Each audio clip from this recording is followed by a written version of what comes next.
And this now the list of those who've advanced to the final of the men's lightweight single sculls. And the name that leaps out is Henrik Steffensen. We'll come to him in a moment. But it's Simone Molten on the far side for Italy, Michael Schmidt for Switzerland in lane 2, and then Henrik Steffensen, who was participating in the Olympic Games as a heavyweight or openweight sculler last year in London, but now reverting to lightweight. Pedro Fraga for Portugal in 4, Spiridon Giannaros in 5, and Jonathan Koch for Germany. This is high quality stuff here, Martin. You've got real talent. Jonathan Koch for Germany, who has been showing promising form over the last couple of seasons, Jonathan Koch. But Henrik Steffensen racing as a lightweight to win lightweight single class at World Championship level. An explosive racer. Explosive, not just... But what is he going to do in these conditions today? These are Steffensen's conditions. The guy is just, you know, a phenomenon in terms of lightweight rowing. He is so powerful. The number of indoor records that he has held on the ergometer, Henrik Steffensen, you know, phenomenal. When he was 17, he set a world record of 6:15, and he's gone sub 6 minutes on the ergometer, 5:58, which really, you know, for a lightweight rower is just, to go under 6 minutes is enormous. And the challenge for Steffensen has always been to find a doubles partner so that he can, you know, get into an event and medal in the Olympic class. The singles is non-Olympic class, but it's a testing ground for him, and I think we're going to see him ply his trade this year. But Giannaros for Greece now. 2 from the bottom of your picture there. Just about heading the field. Jonathan Koch on the near side for Germany. Good start by him. If he's got a problem, it might be the distance he is between himself and Henriksen when Henriksen starts to wind it up in just being able to feel the contact. Yeah. Well, Giannaros, of course, has got, you know, great previous form. He's got a gold medal from the European Championships in Varese, where they beat the Portuguese Fraga and Mendes. He partnered, I think it was Spiridon, Magdanis Pangiatos. Yes. In Varese. So he knows what it's like to win at the European Championships, but, you know, we're looking at Steffensen. See the sweep of the boat that Steffensen, you've got the sculler with the white and the red blades, just connects, and then just in that headwind just gets hold of it and just levers his boat through. He's not the quickest off the start, but so he's come through in 500 metres in, what, 3rd or 4th place. But I really think this is where he's going to make his mark in this middle 1,000 metres.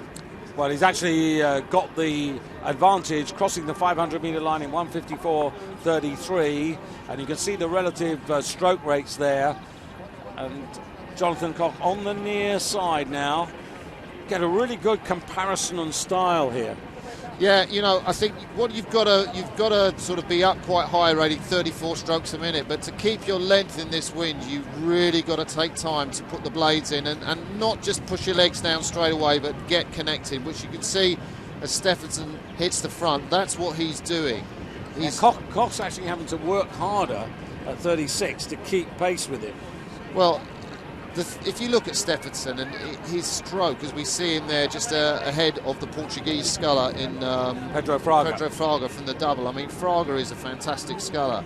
And Steffensen will know, look, these are guys who are in the Olympic final, in the Olympic event, Fraga with Mendes, his other partner. So just take a look at how long that Steffensen seems to row in the water. There's Koch. No mean sculler himself. The German came 3rd in the lightweight men's singles, both in Munich and Lucerne last year. So he's well used to racing and is part of the selection to try and build a lightweight double for Germany. But Steffensen has got such aggression. He connects well. He's so long. And you know, he won the lightweight men's singles in Bled in 2011 by a street, and everyone thought, you know, will he get a row in an Olympic class event, the doubles? And of course, you know, not really, because you had Rasmus Quist and Mads Rasmussen, the two Danes who won the Olympic title, who were defending that slot. But look at him, he's just, you wouldn't think it was a headwind, would you? No, 24 years of age, so even now still strengthening. Yeah, he's still strengthening. I mean, I think he's going to do the single this year, and then his coach Tommy Poulsen is going to look for a doubles partner for him next year, and maybe Mads Rasmussen. We've heard, you know, he's thinking of coming back. Rasmussen and Stephenson in a double, yeah, that could be pretty unstoppable.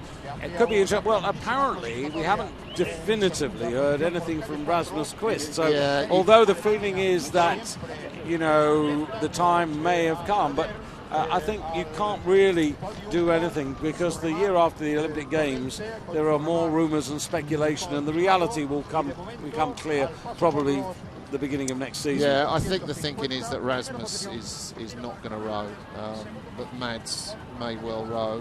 The Danes do have a very, you know, I think...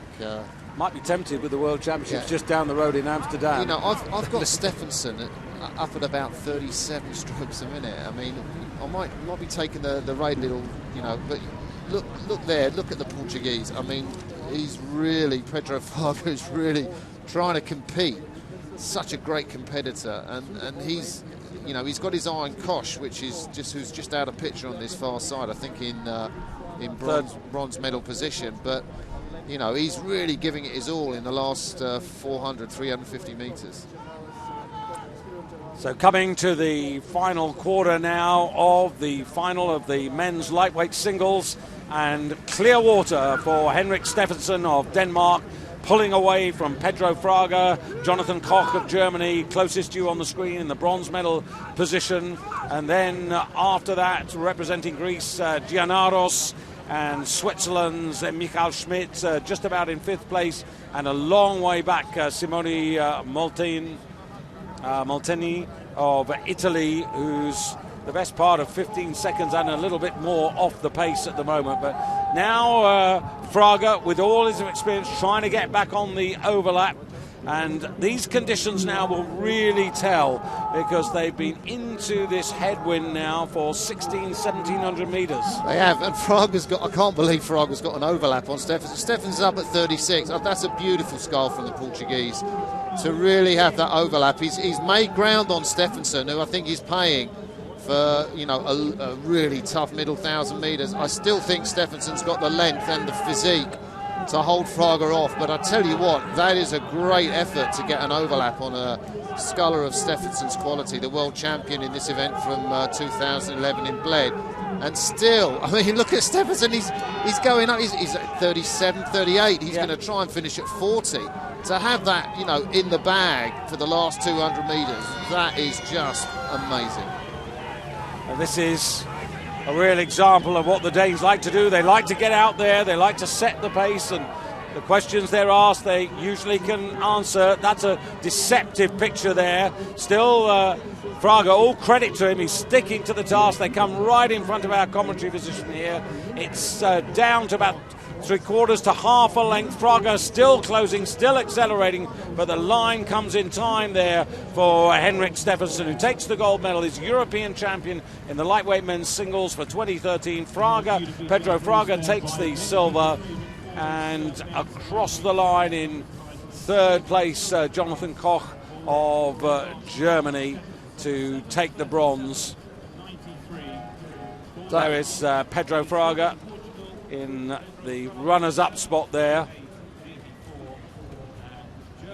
That was an amazing race. Really, I think one of the best lightweight men's single races I've ever seen. I didn't think that Fraga would have what it took to come back on Stephenson in the last 500 metres, a man of his power, but it was absolutely fantastic to watch that duel as it unfolded in the last quarter of the race. Look, Stephenson there looks a little bit of a wobble as we see him, but that left leg just going out. Look, there he catches a crab in the conditions.